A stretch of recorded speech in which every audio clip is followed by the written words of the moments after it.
गम गणपतये नमः। गणेश जी के अनेकों मंत्रों का जाप किया जाता है। क्या उन मंत्रों से गणेश जी सच में प्रसन्न होंगे? जय गणेश जय गणेश जय गणेश देवा लायरन देन के अंदर हमारे को।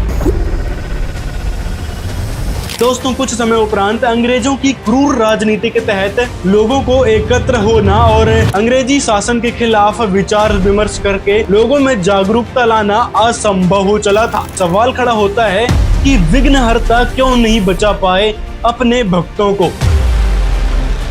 किसी भी शास्त्र में जिक्र नहीं है, न ही पवित्र वेद, न ही गीता जी और न ही पुराणों में इस भक्ति का कोई जिक्र है। साथियों, आज के इस वीडियो में हम बात करने वाले हैं गणेश चतुर्थी के नाम पर चल रही गणेश जी की भक्ति के बारे में। दोस्तों, वैसे तो गणेश चतुर्थी के विषय में किसी भी सदग्रंथ में नहीं लिखा है, फिर भी ये भक्ति लंबे समय से चली आ रही है। इसका क्या कारण है, सबसे पहले तो ये जानते हैं। इसकी शुरुआत कैसे हुई? दोस्तों, वीडियो शुरू करने से पहले आपको यहाँ पे क्लियर कर देते हैं कि हम किसी भी देवी देवताओं का अपमान नहीं करते। उनकी साधना किस प्रकार करनी चाहिए, महापुरुषों ने कैसे बताया है, शास्त्रों में क्या विधि बताई गई है, उसके बारे में बताते हैं। अब शुरू करते हैं वीडियो को। आइए थोड़ा सा गणेश चतुर्थी के इतिहास पर चलते हैं। तो माना जाता है कि छत्रपति शिवाजी के समय से यह गणेश उत्सव मनाया जाता है। इसका उद्देश्य ब्राह्मणों और आम समाज के बीच चल रहे संघर्ष को हटाने व एकता लाने का था, क्योंकि दोस्तों उस समय ब्राह्मण और आम जन में बहुत मतभेद चलता था। लेकिन दोस्तों, कुछ समय उपरांत अंग्रेजों की क्रूर राजनीति के तहत लोगों को एकत्र होना और अंग्रेजी शासन के खिलाफ विचार विमर्श करके लोगों में जागरूकता लाना असंभव हो चला था। फिर महाराष्ट्र में बाल गंगाधर तिलक ने 10 दिन के गणेश उत्सव की घोषणा की और इससे लोगों को एकत्रित होने और जानकारी के प्रसार के लिए एक मौका मिल गया। तो धार्मिक कार्यों को देखते हुए अंग्रेजों ने ऐतराज नहीं जताया और इस प्रकार शुरू हो गया ये गणेश चतुर्थी का महोत्सव। धीरे धीरे इसे जश्न के रूप में बिना कारण जाने ही यह मनाया जाने लगा। लेकिन दोस्तों, जैसे कि हमने बताया कि गणेश जी की मूर्ति बनाकर और उनकी पूजा भक्ति करने का किसी भी शास्त्र में जिक्र नहीं है, न ही पवित्र वेद, न ही गीता जी और न ही पुराणों में इस भक्ति का कोई जिक्र है। और देवी भागवत महापुराण में तो यहाँ तक लिखा है कि शिव जी से जो गणों के अधिपति गणेश जी उत्पन्न हुए हैं, उन गणेश जी को जो लोग भजते हैं उनकी यह शरणागति व्यर्थ है। अब दोस्तों, आप समझ ही गए होंगे कि किसी भी सदग्रंथ में गणेश जी की मूर्ति बनाकर भक्ति करने का कोई जिक्र नहीं है। अब दोस्तों, यहाँ पे थोड़ा विचार कीजिए, जब गणेश चतुर्थी का उत्सव मनाया जाता है वहाँ पे कितने सारे हादसे होते हैं। पिछले साल का ही हादसा देख लीजिए। गणपति विसर्जन के दौरान नदी में डूबने से 7 लोगों की मौत। अब दूसरी खबर ये है जिसमें गणेश जी की मूर्ति विसर्जित करते समय सिर्फ 20 सेकंड में ही 13 लोगों की मौत हो गई। तो दोस्तों, ऐसे ढेरों खबरें आपको देखने को मिल जाएगी जिसमें गणेश उत्सव के समय या फिर गणेश जी की मूर्ति विसर्जित करते समय कई सारे लोगों की मौत हो जाती है। अब ऐसे हादसे देखकर सवाल खड़ा होता है कि विघ्नहर्ता क्यों नहीं बचा पाए अपने भक्तों को? साथ में जब गणेश जी का विसर्जन हो जाता है तो नदियों में कुछ इस प्रकार की हालत हो जाती है। देखिए किस प्रकार बप्पा की मूर्ति ऐसे ही पड़ी है।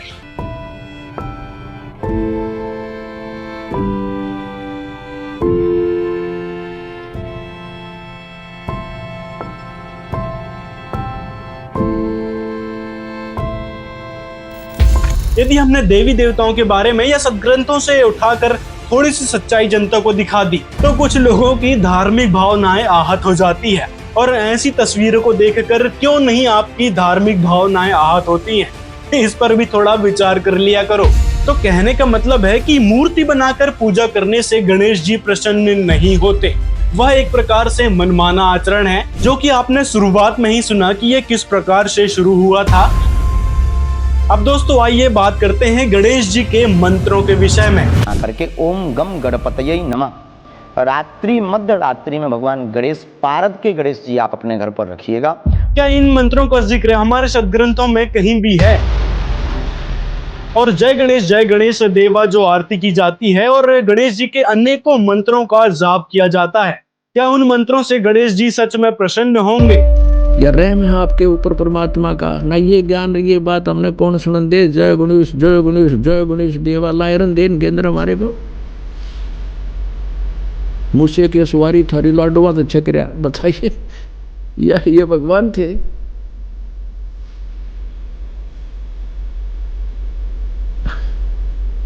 हमने ज्ञान था नहीं, हम इनने के चिपटे रहे सारी उम्र।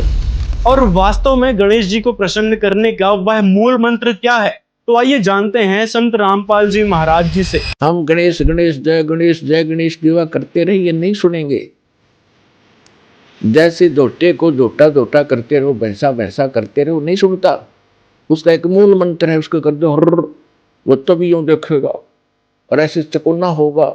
दूसरी बार कर दिया तो दौड़ने की चेष्टा करेगा। इसी प्रकार जो ये मंत्र परमात्मा ने हमें बताए हैं, इन देवताओं के विशेष मंत्र हैं, इनको खींच लेते हैं, ये विवश है इनका। तो इन मंत्रों का थोड़ा ही जाप करने से आपको बहुत लाभ होना शुरू हो जाता है। अब पहले तो आपको प्रथम मंत्र दिखाते हैं कि प्रथम मंत्र क्या है। ये देखिएगा, ये हमारा बॉडी का चित्र है, इसमें ये कमल बने हुए हैं। ये मूल कमल में गणेश जी और इसका ये किलियम जाप है। और इससे ऊपर स्वाद चक्र अनुष्ठान, ये स्वादिष्ठान अनुचक्र भी कहते हैं। इसकी 4 पंखड़ियाँ, इसकी 6 पंखड़ियाँ दूसरे कमल की। और सावित्री ब्रह्मा इसका ओम जाप है। यहाँ विष्णु लक्ष्मी और विष्णु का जाप है, ये नाभि कमल है। और इसका ये हरियम जाप है। ये शिव और पार्वती रहते हैं। यहाँ परमात्मा ने इनको मंत्र दिया था, ये मंत्र।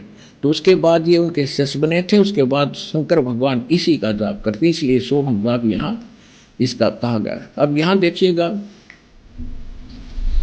ये दुर्गा है, इसका ये 16 पंखड़ियों का कमल है, कंठ के अंदर है। और ये इनका जाप है। और यहाँ और आगे अलग, ये तो फिर केवल मालिक ने संदेश दिए हैं। मूल चक्कर गणेश वासा और रक्त वर्ण ध्वजान, ये किलियम जाप, कुलीन तज, किलियम का जाप कर और सब छोड़ दे भगवंतों को, शब्द हमारा मान ले। ये इसके साथ हम मिलते चलेंगे सारे के सारे। अब ये हैं इस शरीर से, इस पिंड से निकल यहाँ तक बरी होने के लिए हमने ये मूल मंत्र जाप करने हैं। कैसे करने हैं ये नहीं खोलूंगा, वो तो जो उपदेश लेगा उसी को बताऊंगा। अब गणेश मतलब क्या होता है इसको समझिए।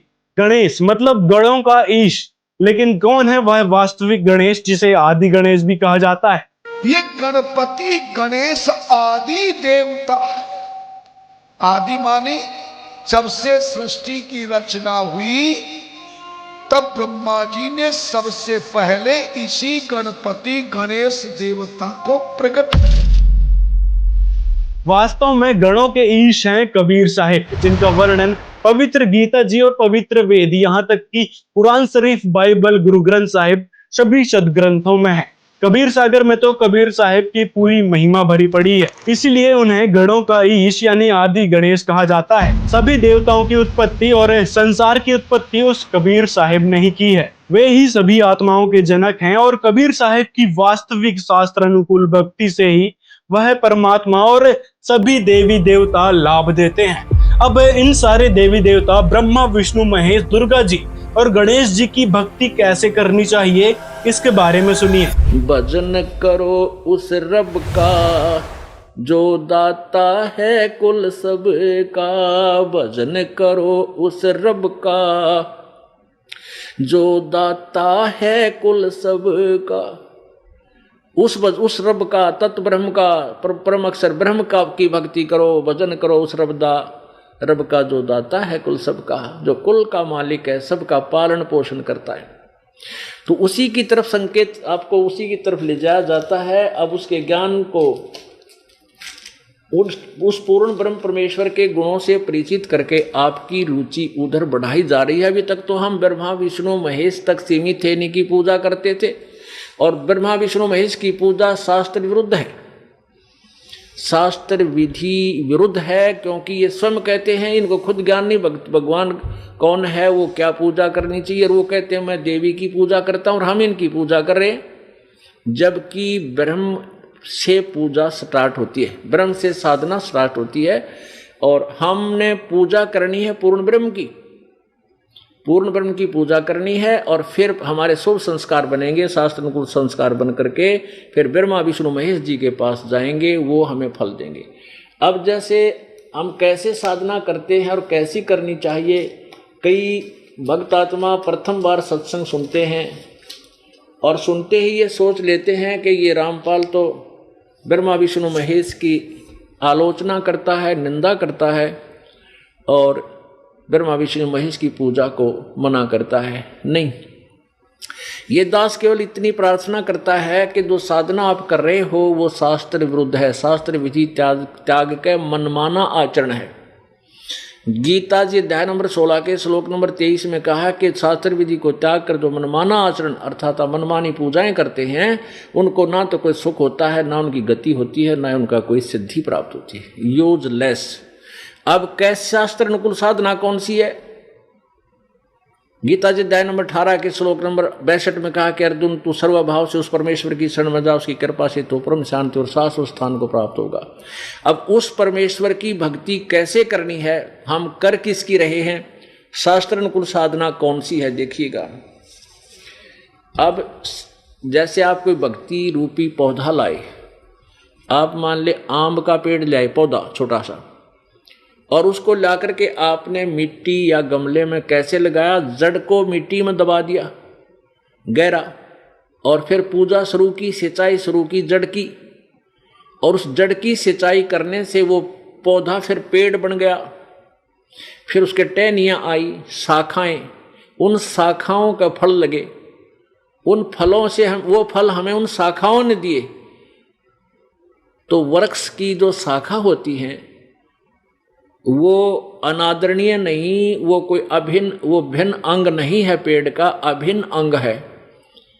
उनको छोड़ना, तोड़ना, फेंकना कोई कह नहीं सकता जो समझदार व्यक्ति होगा। अब देखिएगा, ये शास्त्र अनुकूल पौधा, भक्ति रूपी पौधा ऐसे बीजना चाहिए, यानी शास्त्र साधना ऐसी है। देखिएगा, ये है एक, मान ले हम पौधा लाए, शास्त्र अनुकूल साधना अर्थात सीधा बीजा हुआ भक्ति रूपी पौधा, ये तरीका इसके बीजने का। ये परम अक्षर ब्रह्म, ये परमेश्वर है, कबीर देव है, कबीर जी हैं, सतपुरुष है, और ये जड़ है इस भक्ति रूपी पौधे की, पेड़ की, पौधे की। अब यहाँ इस पौधे की हमने जड़ की सिंचाई की, यानी इस मूल परमात्मा की हमने भक्ति प्रारंभ की।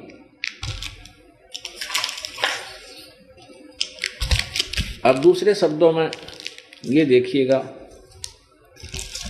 हमने परम अक्षर ब्रह्म की, हमने परम अक्षर ब्रह्म की पूजा शुरू की, ये, और इस परम अक्षर ब्रह्म से फिर ये पूर्ण ब्रह्म समझो ये जड़ है, और ये अक्षर ब्रह्म अर्थात अक्षर पुरुष ये तना है। इस जड़ से खुराक, फिर ये जो सिंचाई, ये पूजा, इस पूजा की फल कहाँ, यहाँ से शुरू हुआ और यहाँ गया तना में, फिर ये है डार, मोटी डार, इसको अक्षर ब्रह्म कहो या अक्षर पुरुष कहो, ये निकाल, और इसके ये तीन पुत्र हैं, रजगुण ब्रह्मा, सदगुण विष्णु, तमगुण शिवजी रूपी शाखा हैं। अब ये यहाँ सिंचाई, ये सारी खुराक जड़ से चली और इन तीनों शाखाओं को फल लगे, यानी बड़ा हुआ पेड़ और फिर फल लगेंगे इन ब्रह्मा विष्णु महेश रूपी शाखाओं को। ये हमें फल देंगे उस समय जब हम इस पूर्ण ब्रह्म की पूजा करेंगे, इसकी सिंचाई करेंगे। शास्त्र कुल साधना है, इसकी भक्ति करने से हमारे शुभ संस्कार बनेंगे। दयालु परमात्मा तो इन सबसे न्यारा है, दीन दयाल है, वो कबीर भगवान है। गीता जी अध्याय नंबर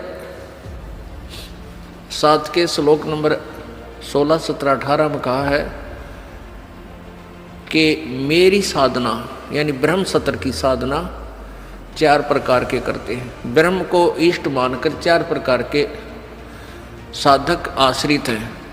एक तो आर्थ वो होते जो अपना संकट निवारण करने के लिए जंतर मंत्र, छू मंत्र करते हैं, जाप जोप करते हैं, तो वेदों के मंत्र को ले लेते हैं, कोई 2-4 मंत्र छांट लिए, उन्हीं से अपना अनुष्ठान करते रहते।